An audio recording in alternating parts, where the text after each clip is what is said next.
urging that. Welcome back, and you've just listened to the background report by Lami Ali on the presentation of the 2025 budget by President Bola Ahmed Tinubu yesterday at the joint session of the National Assembly. And we have seated here in the studio this morning Senator Anthony Siako Yaro.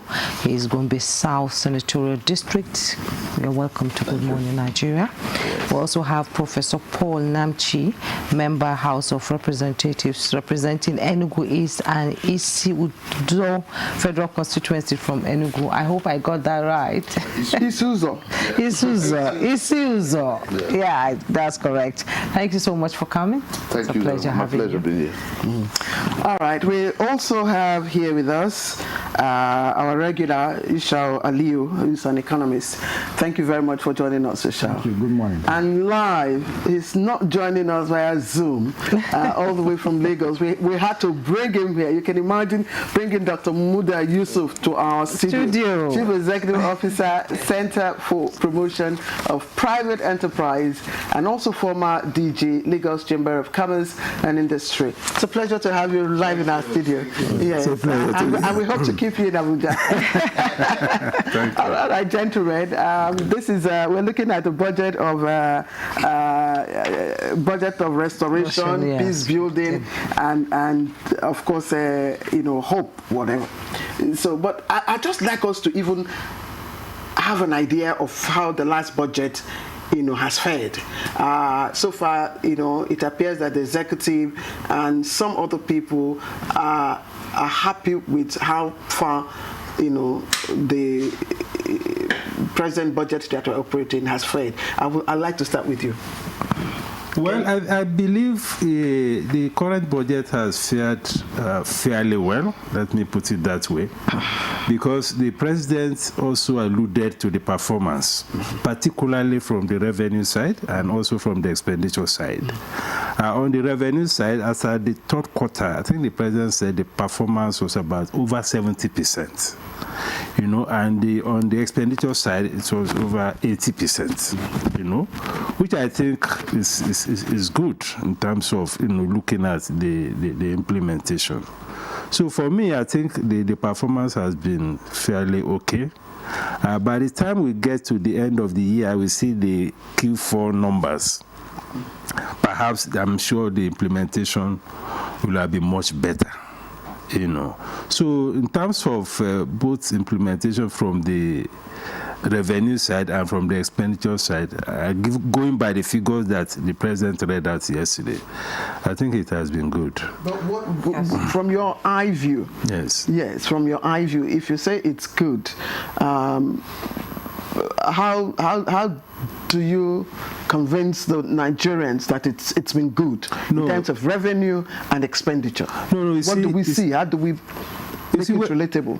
When we relate to these figures, there are different perspectives to it.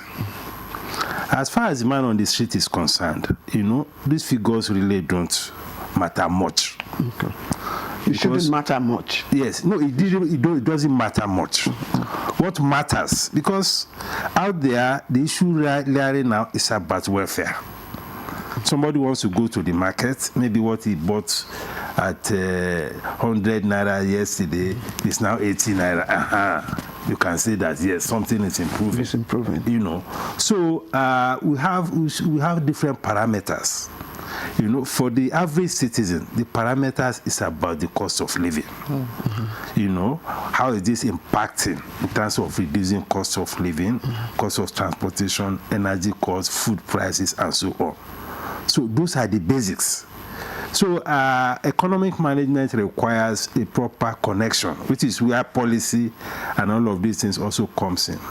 Between some of these macro figures that we reel out and the impact on welfare, there has to be that connection. I think that is why the president was talking about fiscal stimulus and all of that, to ensure that people are able to cope with the current challenges that the reform has actually created for the citizens. Okay, thank you for your opening comment there. You've pointed out some issues. The basic welfare of Nigerians is what matters. And while we're doing the intro to this conversation earlier, we talked about the technical jargons of talking about the economy, talking about the budget. Most Nigerians watched the presentation of the budget yesterday, and I'm sure they will be watching this program now to be able to listen to the breakdown of the budget itself, so that they can understand, like the Senate President said, understanding the reform bills, you need to understand it before you criticize it. Let's bring in, before we go out, we reach out to the National Assembly members, our regular here, Ishao Aliu, as an economist. Did the budget meet your expectation? Fairly. Okay. Looking at the title, remember the National Assembly has extended the last fund of 2024 budget, which is budget of renewed hope. Now budget of restoration.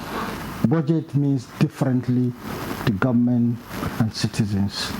For government, it has binded by law under fiscal responsibility to make sure that they attend to revenue generation and expenditure. These are critical. If there is no any revenue projection, there won't be budget. But the content of the budget matters to the government, matters to the citizen. However, what is more critical in understanding it, we just have to lay our emphasis on the rudiment of microeconomics. Okay. Meaning that when a budget is targeting defense under production possibility frontiers, it's like you are channeling the expected revenue to either military gadgets or the butter representing civilian goods. So at the initial, you just discover that the budget is targeting security and defense. So which proved to the point that production possibility frontiers, as far as expenditure of government is concerned, is targeting military gadgets. And it is very disturbing when an economy is targeting defense. And it means that less butter will be shared to citizens. And that is exactly the scenario in 2024. And that is the scenario that we are going to see in 2025 because of the aspect of the content of the budget. Now, the president highlighted a lot of points which must be appreciated. But I will appreciate the National Assembly more than executive for two reasons.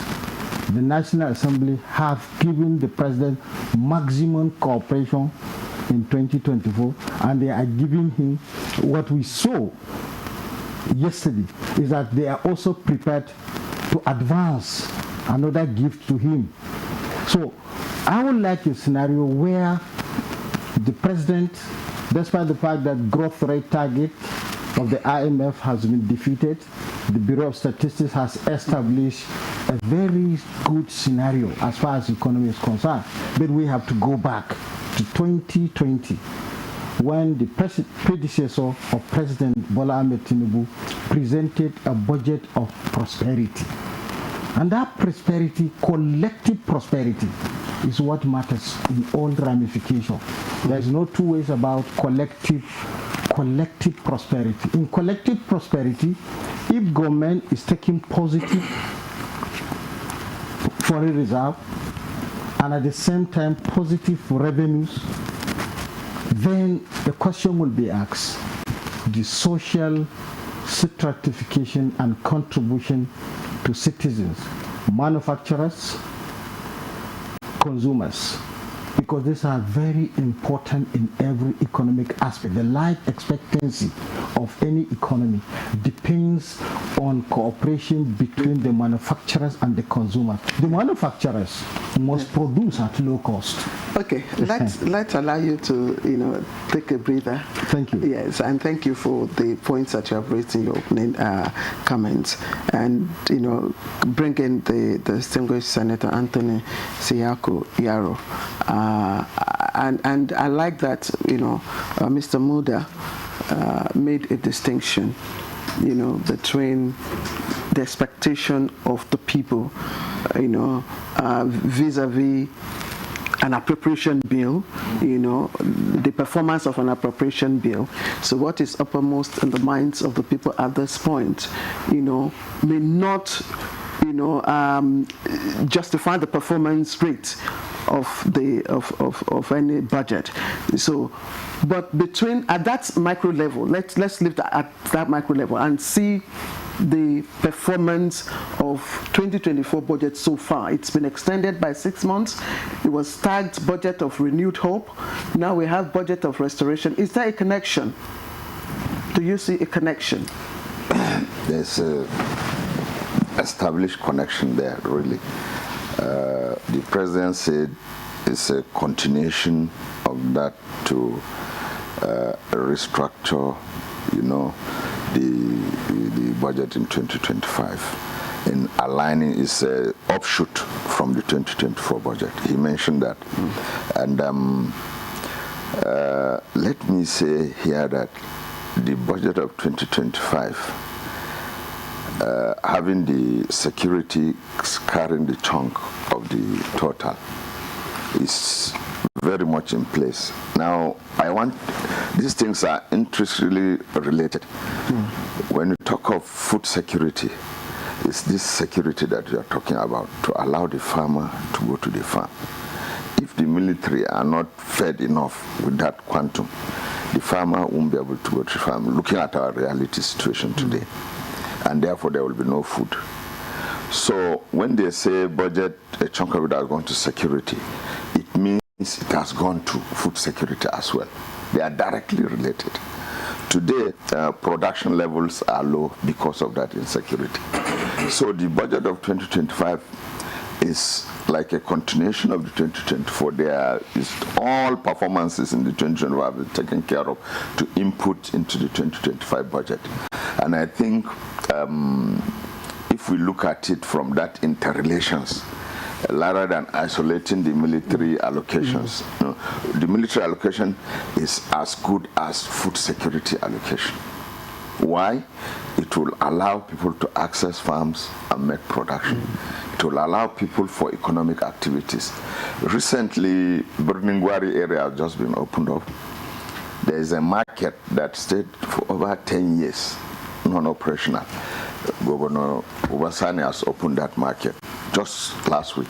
So those things are highly, highly related. By extension, 24 budget, yes, related to 25 budget, very much so. Okay, go ahead. No, go ahead. Yes, because I'm looking at renewed hope and restoration. And in all sectors, Professor Namche, I'd like you to, explain to us, or probably give us an insight into what we are restoring, because this is a budget of restoration, 2025 budget of restoration, peace building and prosperity. Okay. So we must understand what we have achieved with 2024 budget that we need to restore, build upon, that will result to prosperity for all Nigerians. Well, I don't think we must dwell much on the nomenclatures tomorrow. No, but they give you an understanding of what. Yes, I'm coming to that. But what's the what we're here is not to defend the government, but the citizens. What is it? The last year's one was a renewed hope, and today we're restoring the hope according to the president's nomenclature. But by and large, if you look at the citizens in the long run, the president seems to be taking some bold steps. However, it's very clear to everybody. But I don't think the citizens have felt the impact a lot. But I will also point one thing out.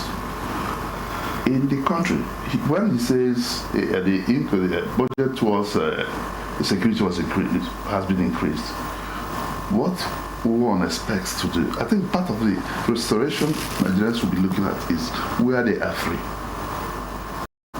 where they can go to their farms, where people can do their business without fear of any insecurity. I could tell you that in the politics, you can't divorce economists from politics. You can't divorce people's prosperity from politics. So when the people are faring well, the government are happy or something, and the people are happy. One, people can, if you can't, the remote causes of our problem is that insecurity has caused food shortage. So when one has spending a lot of money on insecurity or to curb insecurity, you are at the same time trying to provide food. You are at the same time trying to provide infrastructure. You are at the same time trying to provide enabling environment for manufacturing. You are trying to provide enabling environment for even foreign direct investments. This is about the way we look at it. Then you leave now and come to those allocations of data. Do they match what the citizens want? Sometimes, most often it's not. But what you look at is the long term. Where is this going to? Is it moving towards what the people, maybe the butter, according to my friend here, is it moving towards butter for the citizens or not? And that's left to be seen. On the part of National Assembly, this is the first reading of the budget. None of us have seen much about the budget, so we expect. And I also think the National Assembly are poised. By the way, the reaction you saw from everybody's faces are poised to do their best for the citizens, because all of us are elected by the people. No, you're not just points. You have been doing. We saw the level of synergy with you and the executive yesterday on the floor of the National Assembly. It was a lively session, and there was so much excitement there. I was watching it live, and yes, you wanted to say something. Yes, I said that the Democrats demand. No, I didn't say needs. Okay. Demands compromise. Yes. And in that case, the National Assembly, when you see them doing that, if all of us want to go home happily and the people are happy. And your constituents? Yes, are happy. If they are not happy, you won't go home. You won't even clap them. Yes. So sometimes maybe it must connote certain things at home. It must connote that there's some improvements maybe taking place one way. However, what is there? The taste of the pudding is in the eating. So we're looking forward to seeing the budget properly. Okay, thank you. Let's bring in Dr. Muda Yusuf into the conversation. We know the core agenda of the Renewed Hope agenda is the livelihoods of Nigerians. And I want you to tell us, in your opinion, how would this budget, in a way, stem galloping inflation that we've been seeing across, in 2024, and replace the regime of palliative? That's what Nigerians are asking, with a sustainable and enduring policy there. Now, first of all, let me make this point up front. Okay. There is a tendency to feel that the federal government budget can solve all problems. We are in a federation, and the federal government is managing about half of the resources. The local governments and the state governments are managing the other half. So I think we also need to manage expectations as far as these things are concerned. Yes, the federal government has a bigger role in the area of things like defense, which is why, one aligns very well with, the fact that the defense has been given that kind of allocation, particularly given the context in which we are operating and given the impact of insecurity on the economy. That was properly amplified by the distinguished senator. So that is one. Now, when you talk about policy, because budget is about appropriation. And sometimes, even in business, the policy environment, the regulatory environment impact more on businesses than this appropriation. Appropriation is good, but how far can it go? Because when you look at the size of the budget vis-a-vis the gaps in the economy, it's really nothing much. So we need to manage expectations. I know that the subnationals have a big role to play at the sectoral level. We are talking about agriculture. The federal government cannot fix all the agricultural issues. We are talking about rural roads. We are talking about even education. We are talking about health. The subnationals have to bring something to the table. So each time we have this conversation, it is important to bring this issue to the table. To know that, to let people know that these issues is a responsibility of both the federal, the states, and the local government. So that you manage expectation and don't expect that what the president has presented will solve all the problems. We need to demand accountability from the states and from the local government, especially now that even the local governments are getting allocations directly. Because the rural economy is very critical to what we are talking about. Yeah, when you say directly, I like to put it in quotes, directly, because we know we've been hearing some, skirmishes between governors and local government chairmen. But the fact that they will be held accountable, I want you to talk about this. They will be held accountable by the people. Would that sort of reduce the burden on the federal government, on the center itself? No, not necessarily reducing the burden. But it's also ensuring that people take responsibility. And citizens also understand that the resources of this country are in the custody of the federal government, the state government, and the local governments. So that when we are talking about things not working well, let us demand accountability across all levels. Okay, Muda, that is very key. Yes, you mentioned, you talked about expectation. Yes. For this to work properly and work for us and work for the country, the expectations matter. Let's look at the expectations in terms of parameters that have, that will drive the 2025 budget. And we're looking at expectations from an inflationary rate of 35 or 34 point something to 15% in 2025. A production capacity rate of 1 point something to 2.06 million barrels. And we are also looking at the exchange rate of 1,500 from. Yeah. So is it reasonable? Yeah. Is it realistic? Let me start with you again. No, can you also clear the air on, is it 1,500 or 1,700? Because we see a disparity. No, it's 1.5. Okay. Because yesterday I had 1.5 and the papers today are saying 1.7. No, it's 1.7. It's 1.7 now, but the expectation is 1.5. Yes. You shall. I think are they realistic? Fairly realistic for two reasons. One, we have seen the performance of 2024, and we have seen how the National Assembly shifted the performance to June. So obviously, when you are recording year-on-year inflation, you do it monthly. And now, for November, we have seen it is 44.60. It's somehow manageable based on current macroeconomic realities. But however, what Dr. Muda is trying to portray about expectation of citizens. No, expectation in economics is relative. Government has expectation from the poor, from the citizen to be law-abiding, to participate in the economy, and also to be peace-loving to its core. Most of these disturbances, as far as security is concerned, is caused by the citizens themselves.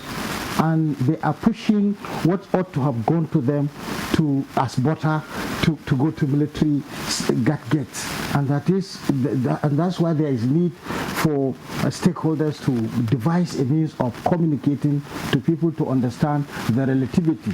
Not in a situation. Let me just put to you this week. In one of our meetings at the Institute of Professional Economic and Policy Management, I have brought an idea which Dr. Muda is trying to stress. Instead of us to concentrate looking at the federal government budget, which under exclusive legislative list is to take care of security. We are not expecting that behavior in budget of the state, for instance. We are expecting the state budget system not to, because constitutionally security is measured by the executive. And the state also has bundles of opportunity to study their locality. Bindungwari is my state. So sorry, Kaduna State is my state. So I'm familiar with the economic peace and production that is taking place in northern Kaduna. Do you understand? Where you produce a large bundles of goods that is helping not only the state but the nation at large. But I still want you to speak on why you think we cannot achieve 15% inflationary rate. It cannot be brought down, despite what we have. Yes. Dr. Muda specifically spelled out that it's not the budget itself, but the policy measures on ground. You cannot increase NPR. I don't want to be speaking on that every day, but it is obvious. Now, let me put it to you. We are in December. There's cash crunch. There's no liquidity. The inflation is going up. So if you resort to using we have not seen the inflation. We have not seen the rate for December. Yes. But what so I'm trying to stress, what I am trying to stress is a point. There is cash crunch, there is no liquidity. Central bank uses a lot of alternative aggregate to slow down, for instance, the liquidity from the economy. But in November output, we have seen even with that scarcity, inflation has increased. So it's not obviously the role of monetary policy to be adjusting NPR. That NPR invariably increases interest rate. And there is no way you stop a manufacturer who produces at an increased interest rate to reduce prices. And now also the contention on the economy is that we need to find out why is that food inflation is always hitting when we are investing so much to produce sufficiency. And that sufficiency, where is it? Now, the question which I always relatively try to explain, for policy measures to be more inclined, you need to understand the numbers. If you don't understand the numbers of consumers categorized in an economy, you cannot assume the sufficiency level at which prices will be stable. Food production is good. Food distribution is good. But the greatest security on food security is not the production, it's not the supply, but the price at which consumers afford. Oh, so yes, let's bring in Senator Yaro into this conversation. You are there representing your people from the grassroots, your constituency. Let's talk about the key priority areas of this budget: health, agriculture, security, and all that. How will it impact?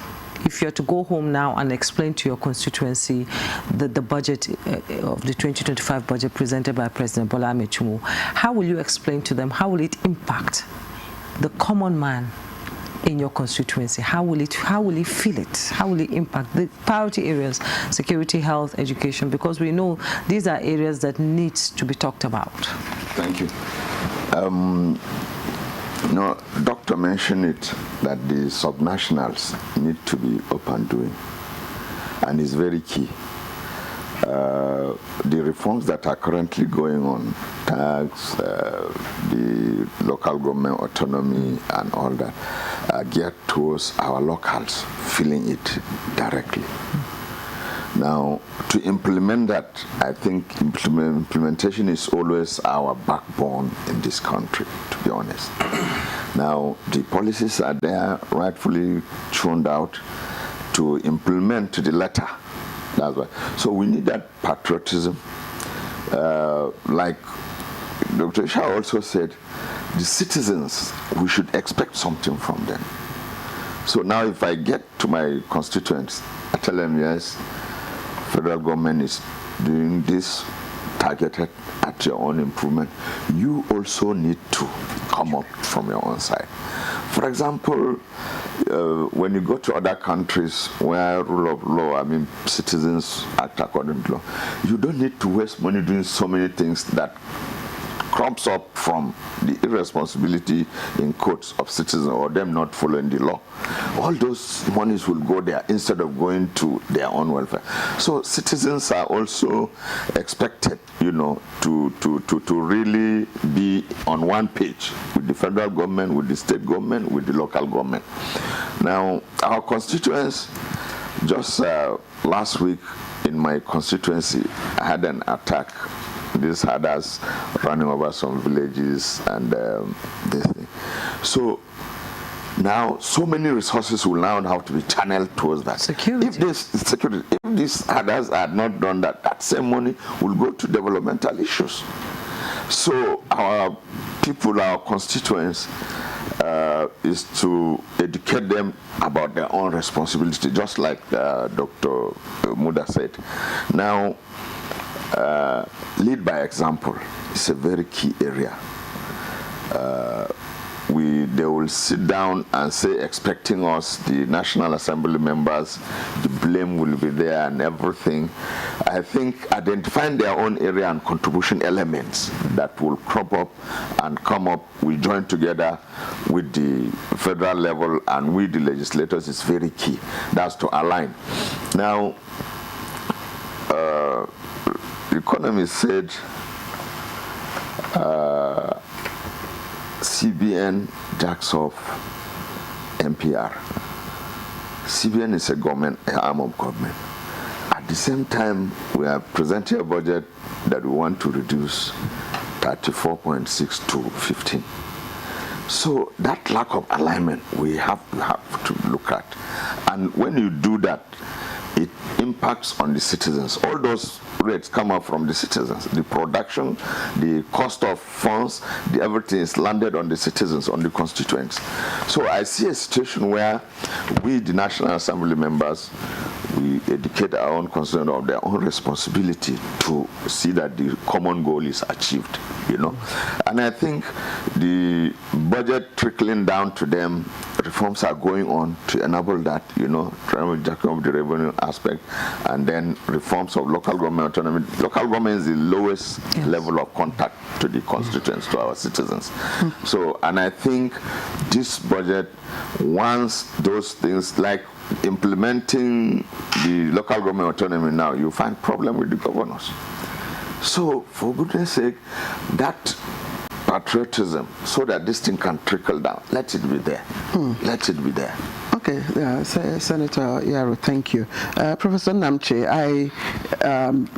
I mean, we've talked about the need for fiscal policies to align with the monetary, you know, policies, and the CBN has always said that, look, monetary policies alone cannot, you know, crash the inflation. What we do, there is need for both, you know, a marriage of both fiscal and, you know, monetary policies, and we know that to crash food, you know, inflation, which is driving national inflation, there needs to be an alignment, like you rightly said.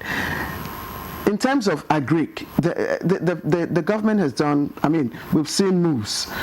We know of the setting up of the designation of a whole ministry, you know, the separation of livestock from other, you know, aspects of agric. That's one step. The tax reform bill, you know, to give tax incentives is another bill. Can you speak to us about the physical, you know, policies that are on ground and how that might be rejigged, you know, to be able to work effectively if we are to get to that 15% inflationary, you know, mark? Targets, yeah. Well, if you look at the monetary policy today and the fiscal policy, just like the senator said, they seem to be non-aligned. There seems to be some gap. Because you cannot be saying, you cannot be increasing interest rates on monthly basis. One would have expected, okay, the inflation would have gone down. You increase interest rate and then you give tax incentive. Yeah. I don't know. You give tax incentive, but the government has also, part of the tax incentive is because I think the citizens are having a lot of challenges. So I understand that. But that monetary policy and the fiscal policy must align. It is imperative that if they don't align, if the mechanisms are not geared towards increasing production, because you can't increase, if you increase interest rates via MPR every time, how would people manufacture the goods? So are you now trying to make it that people now live by stumps, by the incentives? The incentives might come in, but what actually would drive the economy is that manufacturing processes. How do you drive that? How do you drive down the cost of production? Then, if you are looking at the citizen as well, it is give and take, moreover. But I also think that the yearning of the citizen is what pushes those policies that you're looking at. There are some that are beyond control of the citizens, like the insecurity. It is the government's duty to protect life and properties. So those insecurity, the area of insecurity, also is another aspect that has continued to actually affect every aspect of Nigerians' welfare, be it agriculture, be it economics. Before now, people can freely travel in the night. It's no longer happening. All these things weigh down on the citizens, weigh down the impact of government policies on the people, because they cannot trickle down. Most of the government policies are seen as not being trickled down. That's why the expectations are always very high. And during budget presentations, the executive will come and present budget, and every person aligns because, well, we are popularizing the budget with this what we are doing, and the people are expecting. There's much expectation, but it's not out of place that people are expecting much from the government. I will also, like the Dr. Moda said, it's not out of place that people are enthusiastic about it. But as I said, you can also educate them that the state has also a role to play. And the local governments. And the local government has also a role to play. But since, for some time now, the local government has become a glorified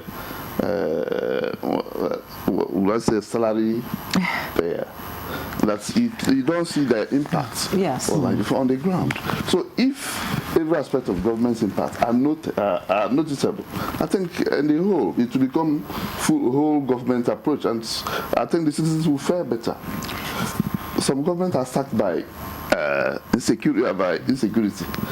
How do we get out of this? The federal government must actually, I'm not the area which the budget which they have actually allotted to defense is not out of place. Because a lot of local governments are under insurgency. You must return those people away, return those local governments back.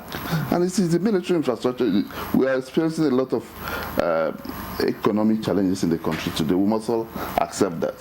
So sometimes bad time demands difficult policies.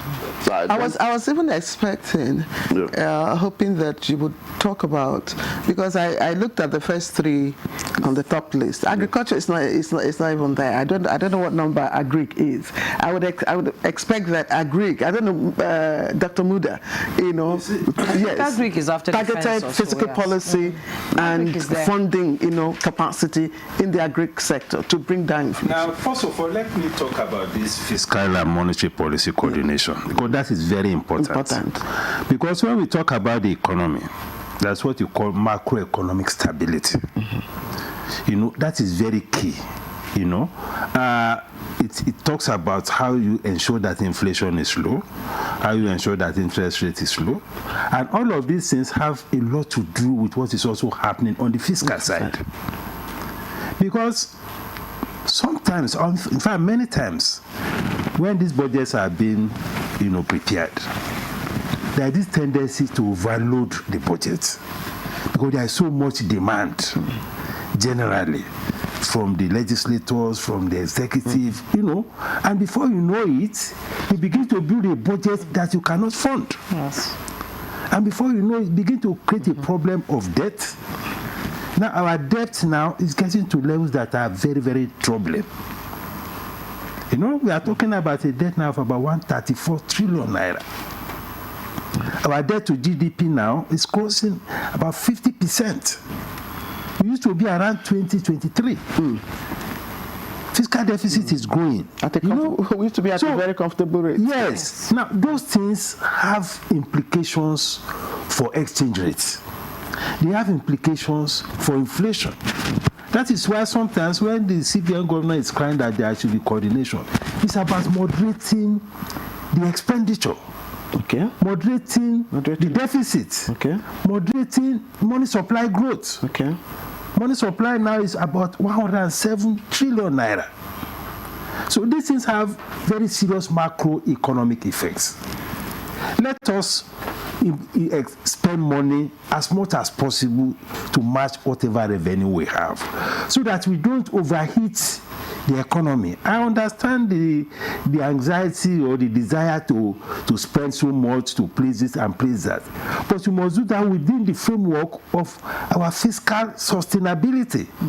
Those things are critical even for monetary policy, so that it reduces the challenge that monetary authorities face in trying to moderate inflation, because they will tell you that their core responsibility as central bank is price stability.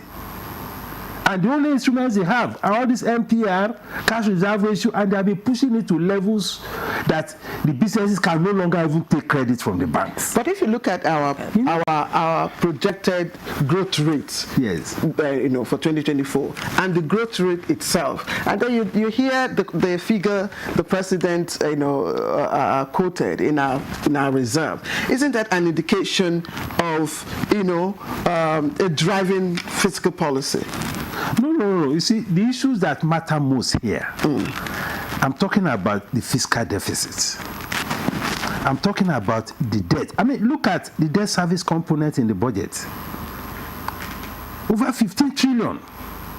Even all this critical sector that you are talking about, the budget provision put together, it's not up to the debt service components. 15 trillion is a lot of money. If you take 15 trillion out of this budget, how much is left? And this debt servicing, most times, is first line charge. You have to take it out first before you deal with any other thing. So these things create problem of fiscal sustainability.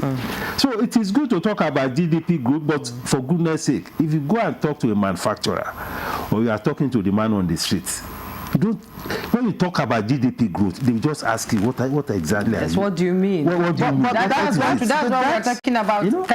That's why we talk about the technical jargons of the finance, of the economy that people need to understand. Let me bring in Yusha and we'll introduce conversation now.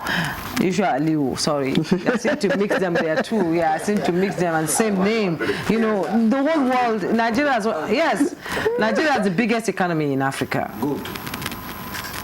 The world is watching. Used to be. Well, I still believe that we can sustain that if we really work on our economy itself, because the whole world is watching what happens in Nigeria, and I'm sure the world was watching our budget yesterday to see how, because there's so much business with Nigeria, and governments are looking to Nigeria to sort of have alliance economically, to sort of work together and ensure that our foreign policy works in tandem with world best practices. Now, let me bring you into this budget now. I really would love to understand it just like any other Nigerian, to understand it as not being knowledgeable about figures and all that.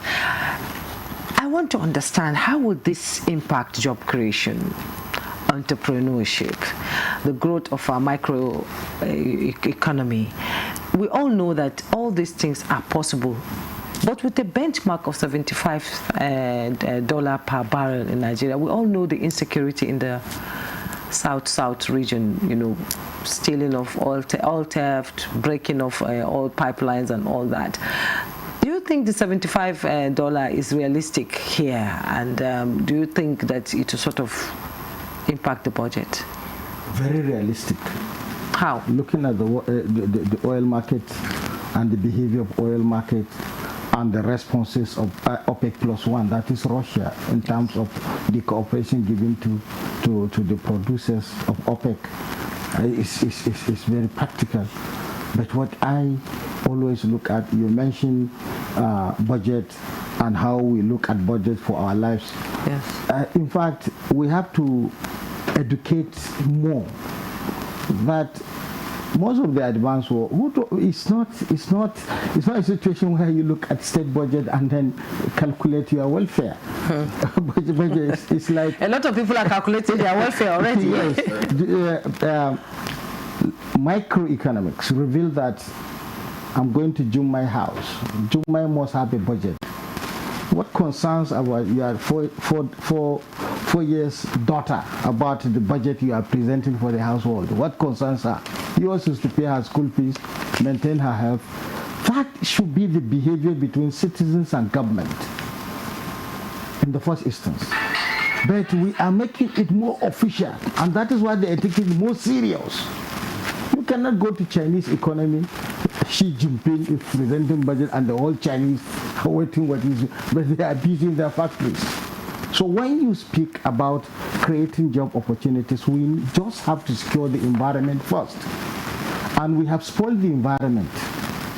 And our clergies are also impounding this problem. We refuse to tell ourselves the truth. Look at the tax reform. Those who are speaking about tax reform are not even familiar with the procedure.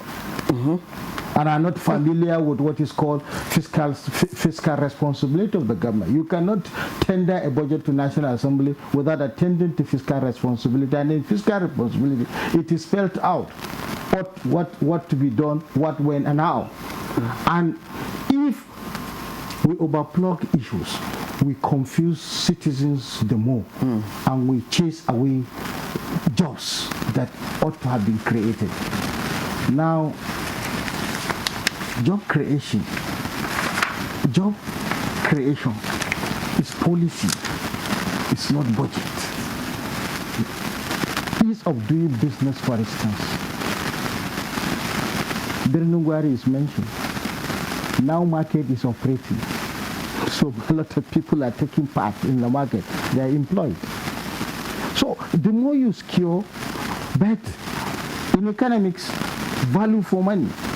The defense should be aware that much is given to them, much is expected. And in doing that responsibility too, government will have a cash plan. Military must have a plan that must be understood by the players.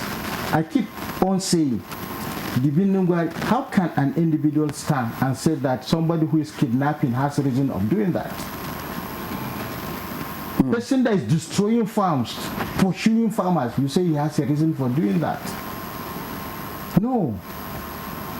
In an ideal situation, before you pay tax, the first thing that comes from a taxpayer is principle of quid pro quo, returns benefit. Yes.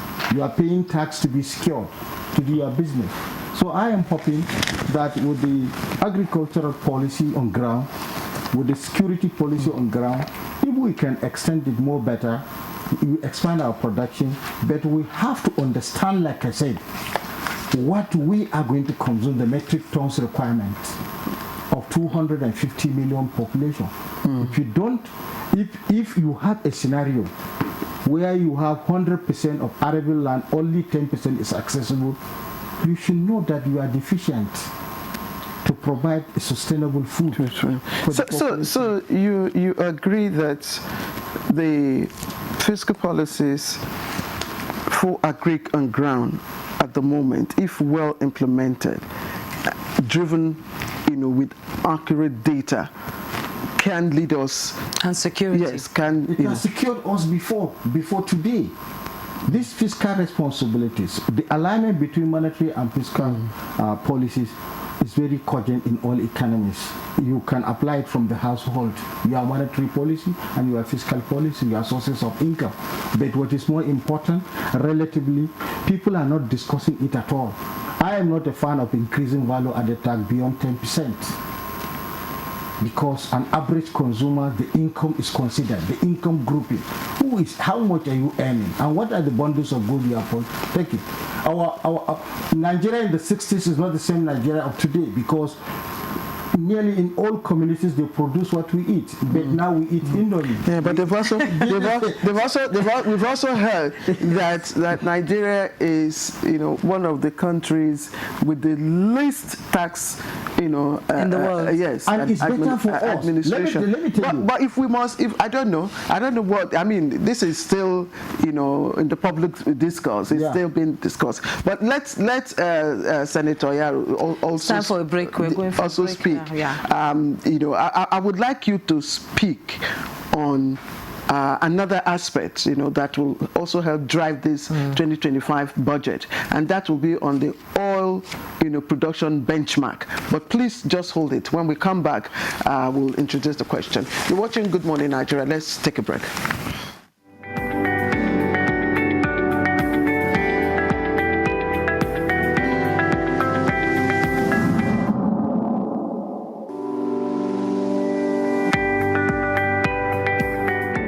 Nigeria will only work based on collaboration. We need to start with a mindset shift. So there needs to be a shift, in our mindsets to say we need to all see what we can do collaboratively to move Nigeria forward. You're still watching Good Morning Nigeria, and the conversation is getting quite interesting, Claire. You were asking the senator a question earlier before we went on that break. Can he get to? Did you get the question actually? Yes. Okay.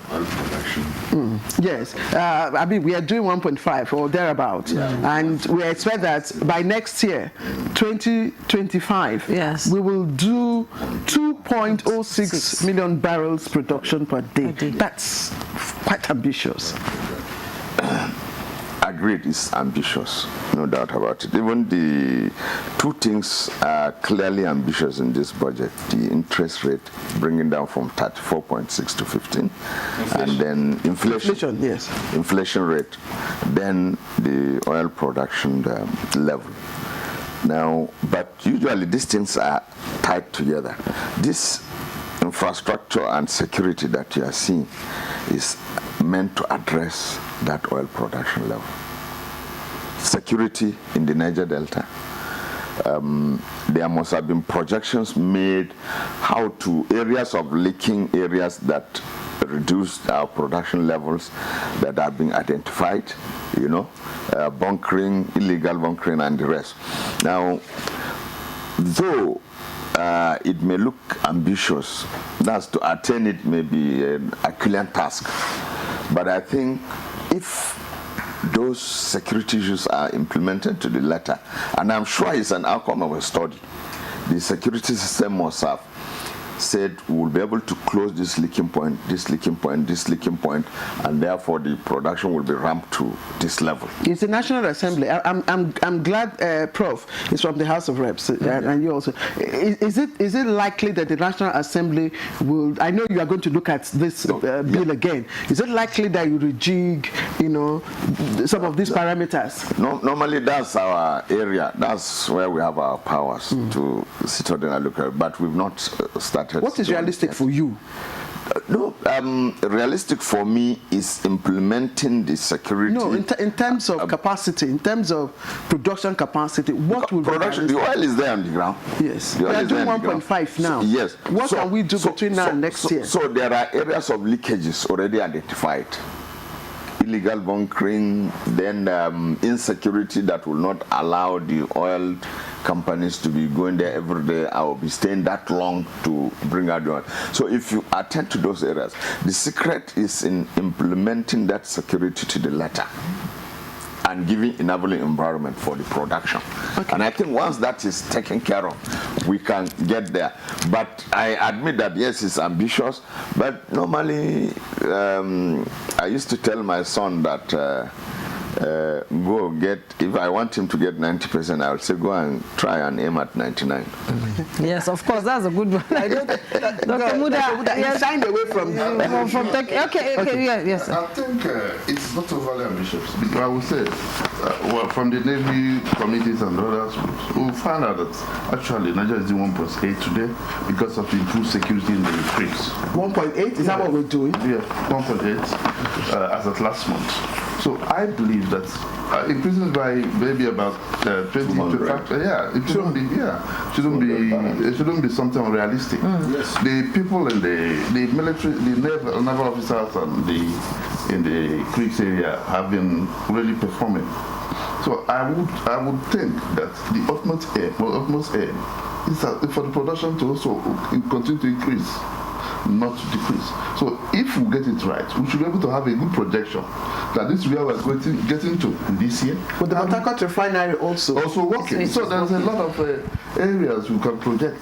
Now, when Nigerians consumption increase, you have also that you're reducing also the importation fuel importation plan. That is a very good outlook for the coming year. And we should also see that I think the government is not overly ambitious about that by the turnouts coming from the Niger Delta area now in terms of oil production and security situation. You haven't actually been hearing a lot of these pipeline vandals. It's no longer a daily scenario as it used to be. So that is. Dr. Muda is not smiling. He's not smiling. Dr. Muda. Well, maybe I should learn to smile more. But the issue is that there are still a lot of challenges, which are beyond appropriation. And just as Doctor said, the policy and business environment issues are as important as the appropriation. The budget doesn't really address those issues. So that is why I think that as we progress with this is an appropriation issue. We have discussed the issue of the macroeconomic environment, but we should be discussing also policy issues, regulatory issues, because the private sector is under pressure. That's true. Seriously. Pressure from the foreign exchange side, pressure from the energy side, pressure from regulatory authorities, pressure from even the trade policy. If you look at the cost of imports now, it's extremely very high. And all of these things are feeding into inflation. We have discussed issues severally about this exchange rate for the computation of import duty. Apart from the uncertainty that it creates, it has amplified the impact of exchange rate depreciation on the cost of goods and services. But the tax most Nigerians, most Nigerians were expecting maybe $1,000 to 1,000 naira. 1,000 naira to $1. For purpose of exchange rate. We are not talking about foreign exchange markets. This will help to bring down and stabilize the trade environment, because the different dimensions of policy are very critical. Trade policy, because we are not addressing it enough. What kind of tariff are we imposing on different segments of those who are in production? That's why I wanted to what talk. Can we bring down? I wanted you to speak more, because that whole reform, tax reform, was meant to pave way for ease of doing business. And you talk about the business environment, not being palatable for manufacturers. Now, so I'm just wondering, how does it impact or resonate with the manufacturers? The whole tax reform bill, of which we're part of. You as a body. Well, the tax reform bill, unfortunately, the thing has run into all manner of political troubled waters. There are components of it that are very good, at least close to 80 or 90% of it. We are talking about rationalizing the number of taxes. We have multiple taxes. That is a very big deal. We have some obsolete provisions. Some of those provisions have been in our tax laws for upward of 20, 30, 40 years, which nobody has addressed. Those things are very important.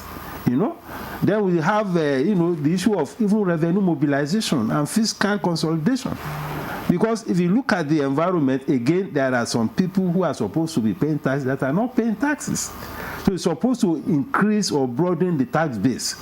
Because if the government has more revenue, all these challenges or risk of fiscal deficit that is overheating the economy, all these issues of increasing debt burden, those things will also moderate if you have, better revenue mobilization. Okay. But the better the revenue mobilization is not to come and impose more burden on the private sector, because I see the projection on revenue about 34 trillion. Yes. I don't know where they are going to, where that is. We don't want them to come and be putting pressure on agencies to go and generate revenue. That's why you're not smiling. Because the more they put pressure on them, the more they come and put the pressure on the private sector. So we need to create that environment, to ensure that we moderate the tax burden, on the city, and the tax burden is not addressing the regulatory aspect of it. Because when a regulator asks you to go and bring, it's not part of the tax. Yes, the requirement. Yes, the requirements. Yes, annually. Yes, there are some regulators that charge you a percentage of your revenue. Yes. That is a lot. You are not talking of profit. Percentage of revenue, like in telecoms. It's a lot of burden on them. In addition to all manner of, and these things doesn't come within the ambit of the tax reform. Yes. So we have also pockets of things like that. Then the importation thing is extremely very important. Let us have stakeholders engagement. How can we reduce the cost of imports? I'm not talking of finished goods. I'm talking of those who are operating in the economy. How can we reduce the import duty for them? I'm talking of transporters. If you look at some commercial vehicles now, some of them are as old as 40 years. Yeah. So this people can't replace it. So this stakeholder engagement that you call stakeholders engagement on what? On generally the environment, the business environment. On business environment. Sector specific, all the ministers, whether you are in tourism, you are in telecoms, that engagement has to happen. So that you know what is happening. Sector specific stakeholder engagement. That's what you have to do. Yes. Let's get your thoughts on that. Before I get to that, as a proponent of Hickson models, I was highly overwhelmed yesterday with the scenario at the National Assembly. But I want that happiness to be extended to general public. That is one. Second, ambitious aspect of 2 million barrels is not ambitious. Saudi Arabia is producing 10 million barrels daily. We are members of OPEC. So if we have that, we are targeting $1 trillion economy by 2030. We have just 5 years ahead of us. So recapitalization of banking should be the emphasis by the bank so that it can contain whatever the economic challenge that is coming out. Now, in my own opinion, Budget 2025 will create a situation to understand the performance of 10th Assembly and the performance of the President. And I'm hoping that the behavior exhibited 2023, 2024 should not be repeated. We should concentrate. We have a gross target, we have a projection, and if we can concentrate on it diligently and we achieve above 80, 90, it's going to be very beneficial to the economy. And to Nigerians. Okay, Senator, let's talk about something that, when we were watching the budget, as so they are so happy because they are going to part the budget. When we're watching with my sisters, they are celebrating because it's a cancer, it's a monster. How do we tame it? Budget padding. In reality, cut me any day, there's nothing like budget padding. What people tend to look at as budget padding is the adjustments we make to reality on what the executive presented. Simplicity. That's what people take as budget. For example, now we tinker with the price of oil, crude oil, 75. We say no, 75 is not really, like to make it 73 because of some factors. We have professionals in our system. No, but that is not padding. That is not the padding people are talking about. But that is not. This is the adjustment. The padding is in the breakdown, in the financial breakdown, and because when we reduce that rate, it will change the figures. It will change the figures. You understand what she's talking about. But let's quickly look at it. Wait. No, let him explain. I really want him to answer that question. Let him explain. Now, the executive will bring that budget. We'll look at it. We make adjustments according to what reality you have on ground. For example, you say 2 million barrels per day is ambitious, this. Then we say, okay, because of A, B, and C, why not 1.9? And that will change the naira figure. The total, what will... Obviously. Thank you. Then sometimes we also think out allocations to here, make it here is more important today than yesterday and all that. That's what people tend to interpret as party. But that's our job. The executive must not bring something to go look like... I want Prof to reply to that. Sorry, please. We can't drag this. Yes, we're rounding up the conversation. I want us to quickly look at health, which is another sector, that got a lion's share. Since the return of democracy, the health sector has seen progressive, financial budgetary attention. Now, what's your evaluation of the 2.48 trillion allocated to health sector for infrastructure and for the basic healthcare development fund? Thank you. Yesterday I saw how we were in the chamber. I saw how the Minister of Health clapped when it came to health portion. He was very happy, obviously, but all those things is implementation. Everything boils down to implementation. Health is wealth. Health is how the citizens will be healthy to attend to all other issues, whether security, whether agri. If you are sick, you can't go to the farm. So health is very central. And now, in the health sector, there are so many bilateral, multilateral funds that come into that system. Grants. I don't think, apart from Minister of Agri, there's any other minister that get grants external like the health. Yes. Global this, Bill Gates Foundation this and that. When you compute those one and add to that 2 point something, it's a huge follow. So but even at the global level, yes, the benchmark is 15%. Even the Abuja declaration is 15%, and we are not even doing. We are not near there. Yes. So the health experts are still complaining.